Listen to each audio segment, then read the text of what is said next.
je suis Anne Muser de Rochallenge. Nous sommes aujourd'hui à Châtillon-de-Michaille où nous sommes invités par Jean-Yves et Marina pour fêter leurs 10 années de bonheur, leurs 10 ans de mariage.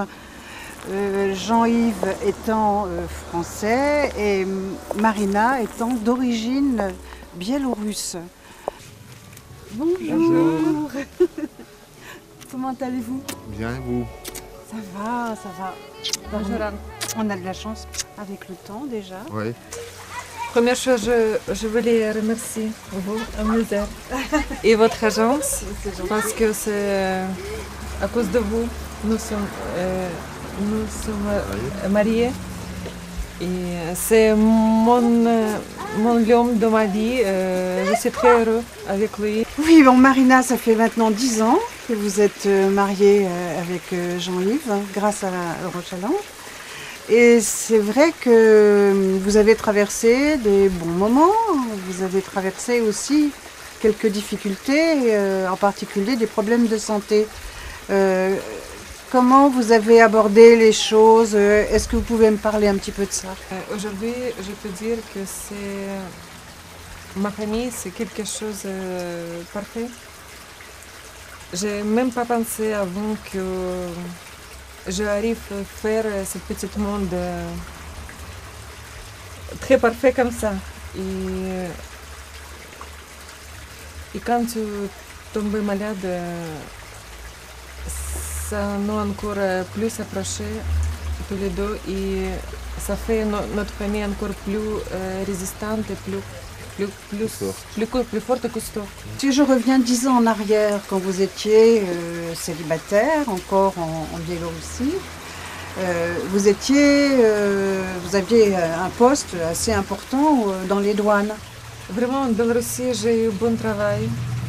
Ma famille, ma mère, mon frère, des amis, beaucoup d'amis. Mais je n'ai pas eu ma famille avec mon mari et mes enfants.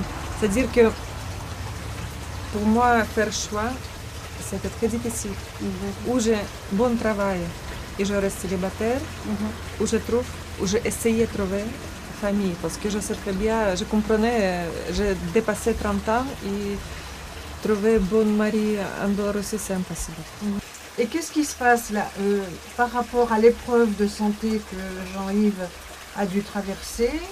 Donc maintenant, les rôles ont été inversés, vous me disiez. Oui. Hein, c'est-à-dire maintenant, que je travaille, mon mari à la maison. C'est vous qui partez le matin Voilà. pour travailler et Jean-Yves a pris le rôle de l'homme au foyer, pour ainsi dire, Exactement. pour raison médicale.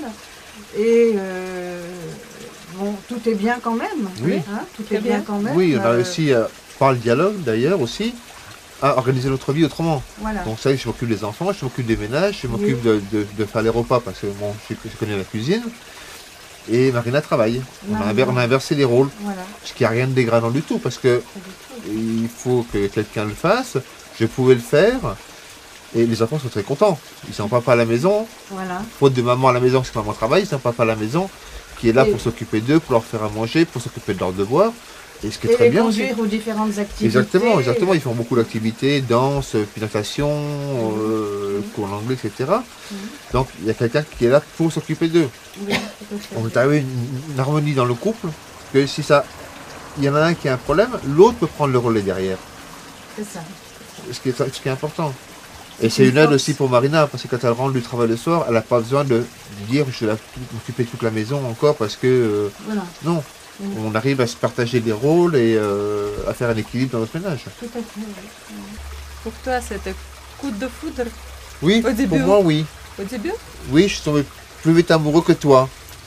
Chaque personne a son caractère Mais différemment. parfois, tu peux dire que tu es déjà parfois, tu as décidé que c'est quelque chose.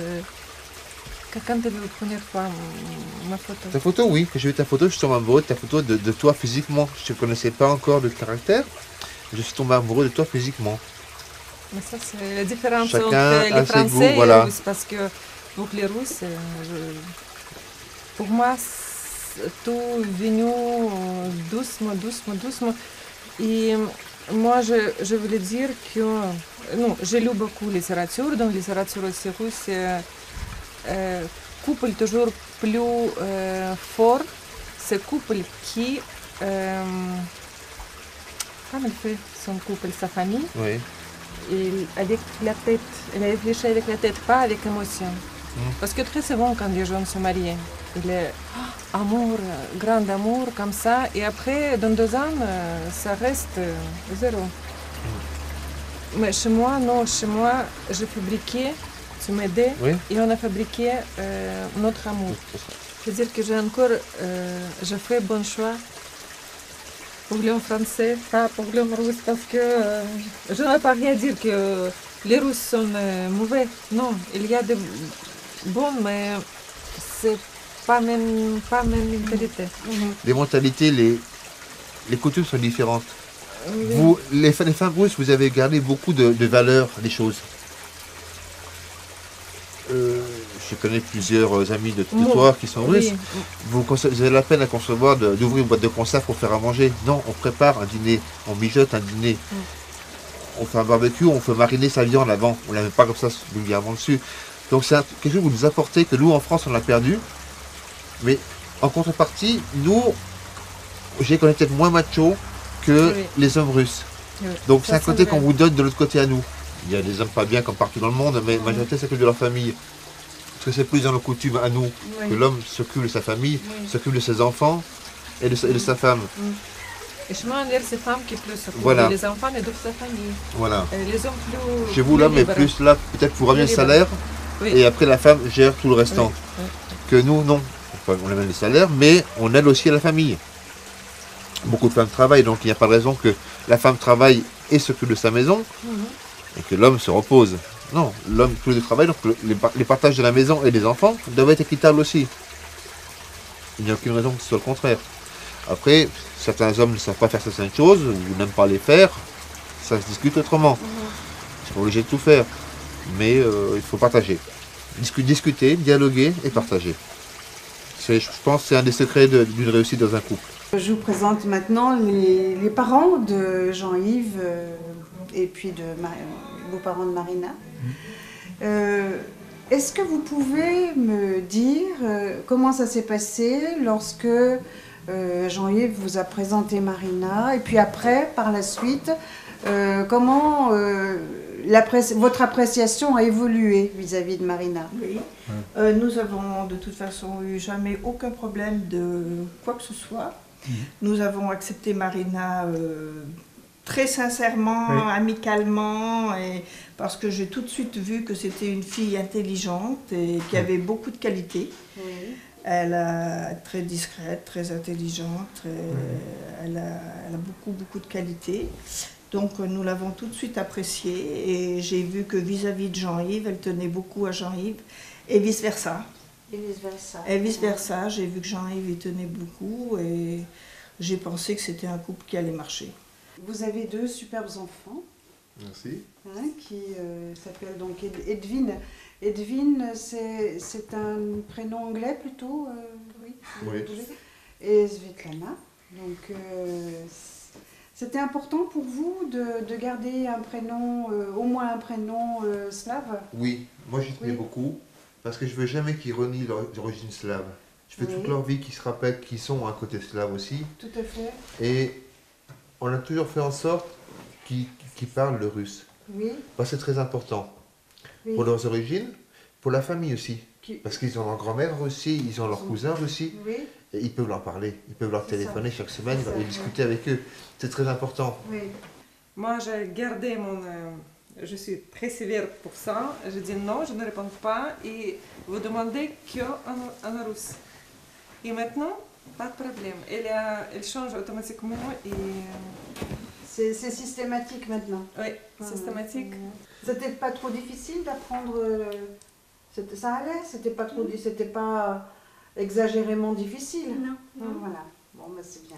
Non, pour les enfants, ils apprennent tout ça, les enfants. Svetlana, j'aimerais m'adresser à toi particulièrement pour que tu me dises quelle impression ça fait pour une petite fille comme toi d'avoir une maman russe et un papa français.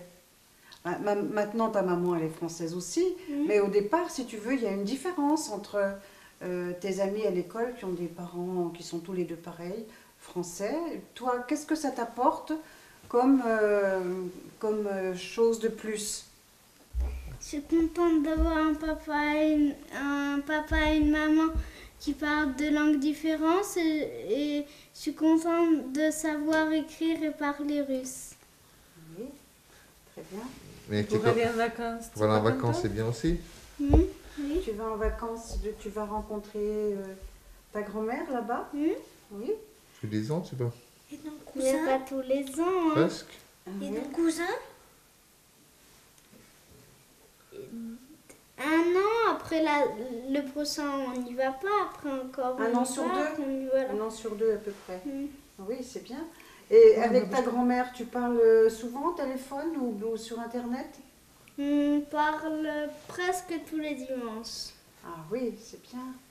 Et donc tu lui parles dans quelle langue à ta grand-mère? En russe. Très bien. Elle te comprend bien? Oui. Oui. Ben, ça te permet de bien garder le dialogue avec ta grand-mère alors? D'accord. Et toi, Edwin, est-ce que tu penses que c'est intéressant d'avoir ce qu'on appelle une double culture? Oui. Oui. Est-ce que tu peux me dire pourquoi? Bah parce que après c'est plus facile d'apprendre d'autres langues et comme ça après on pourra comme on apprend d'autres langues on pourra parler avec plein de gens qu'on connaît. Oui. Et aussi bah comme ça si on va en Russie s'il y a des gens qu'on rencontre comme par exemple il y a des vieilles dames ou des vieux monsieur et ben on les rencontre et on sait parler en russe. Tu leur parles en russe et quand ton papa est avec toi, ton papa il parle pas russe, est-ce que toi tu peux l'aider à comprendre le russe? Tu Bah oui, comme par exemple, s'il dit 200 grammes, moi je vais retraduire en russe pour la marchandise. Quand tu achètes dans les magasins, tout ça, oui, d'accord. Oui. Donc ça permet, tu fais le traducteur de ton papa? Oui. Oui. Tu te rends compte, hein, comme tu as de l'importance? Oui. Hein, tu as beaucoup d'importance. Et il m'a semblé avoir compris que vous faisiez de la danse de salon. Oui. De salon, enfin, Ouais. est-ce que c'est comme ça qu'on dit? Je sais pas. Comme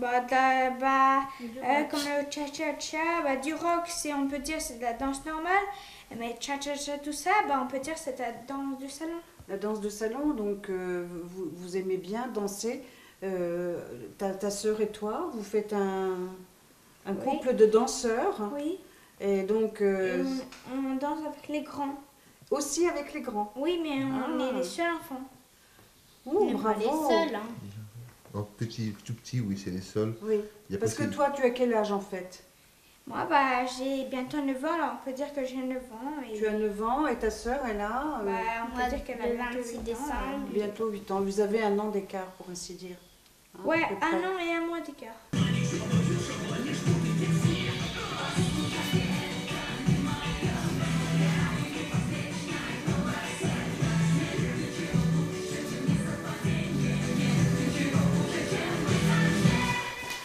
Bravo!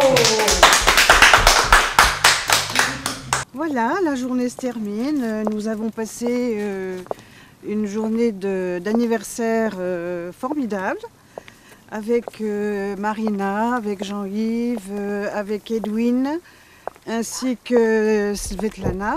Et puis justement, les enfants m'ont fait un joli cadeau. Ils ont fait des dessins de la journée. Regardez comme c'est joli. Voilà, et ça, c'est des bons souvenirs que je vais garder, que je vais même encadrer, de manière à illustrer cette journée, voir illustrer cette journée par les enfants.